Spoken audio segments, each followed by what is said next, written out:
ceritanya mau ngambil motor di rumah kakek yang gak jauh dari rumah saya, sekitar 1-2 kilometer lah.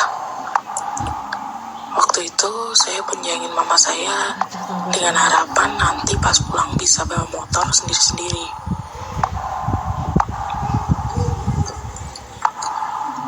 Jalan yang dilewati sebenarnya agak familiar, karena tiap pulang sekolah, jalanan ini selalu saya lewatin. Ya, walaupun masih sore juga.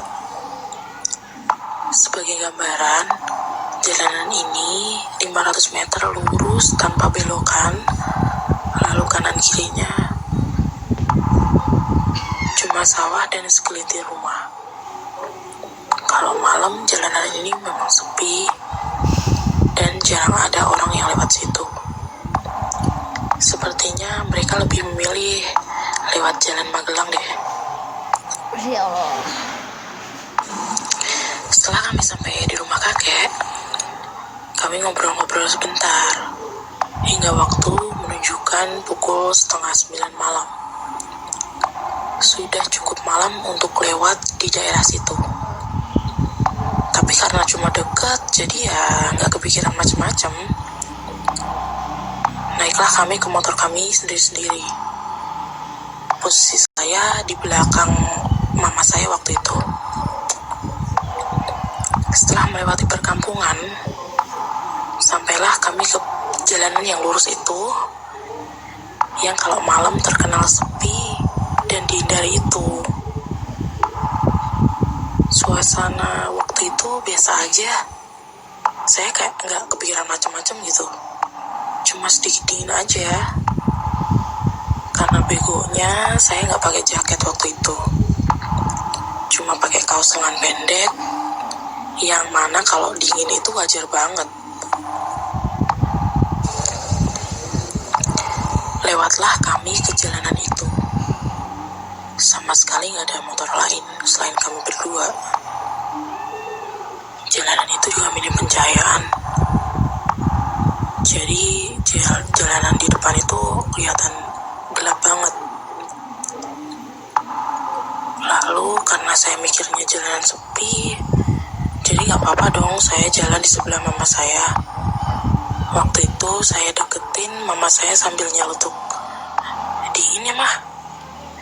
Dengan harapan setelahnya kami bisa ngobrol. Toh jalanan sepi juga. Tapi apa yang dilakukan mama saya waktu itu buat saya kaget. Beliau noleh ke arah saya, terus beliau ngegas kenceng banget sambil meninggalkan saya. Pada saat itu sih saya biasa aja ya, malah ketawa sambil bilang, "Weh, ninggal ya." Dalam bahasa Indonesia artinya, kok ditinggal? Pada waktu itu sama sekali gak ada perasaan takut atau apa-apa. Saya malah pelan-pelan naik motornya. Padahal mama saya udah jalan jauh ke depan. Lalu ketika sampai di pertigaan, mama saya melambat sambil bilang, "Nanti ku ceritain." Respon saya cuma, "Hah? Apa sih?" Sama sekali gak ngerasa apa-apa. Justru saya mikirnya malah mama lihat ular atau malah orang jahat. Sampai rumah, muka mama masih pucat banget, kayak mau nangis gitu. Lalu setelah beliau tenang, ceritalah beliau sama saya. Kalau waktu itu beliau narik gas motornya kenceng banget karena ada alasannya. Mengutip perkataan mama ya, dia bilang, "Dev, tahu nggak? Pas aku noleh ke arahmu, aku lihat sesuatu yang ada di belakangmu, numpang di jok belakang motormu." saya kaget dan merinding. Mama menyambung ceritanya.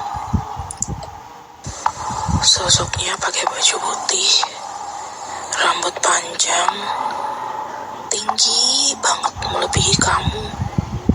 Jauh malah lebih tinggi daripada kamu. Mukanya menatap ke depan, jadi aku cuma lihat dari samping.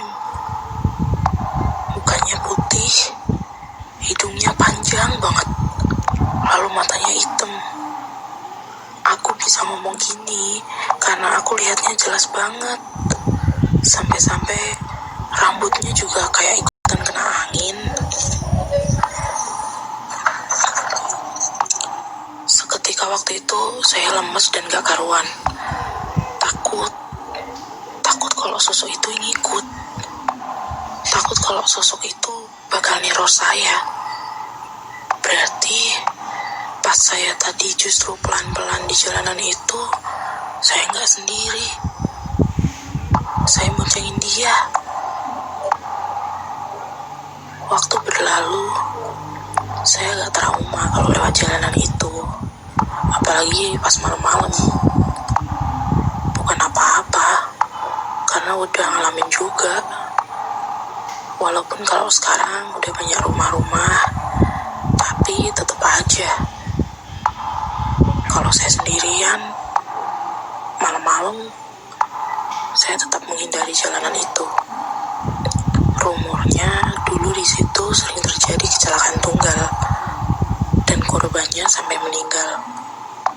Entahlah kenapa kecelakaan tunggal, padahal jalanan itu sepi dan gak berbelok-belok. Tapi, who knows? Terima kasih telah mendengarkan pengalaman saya.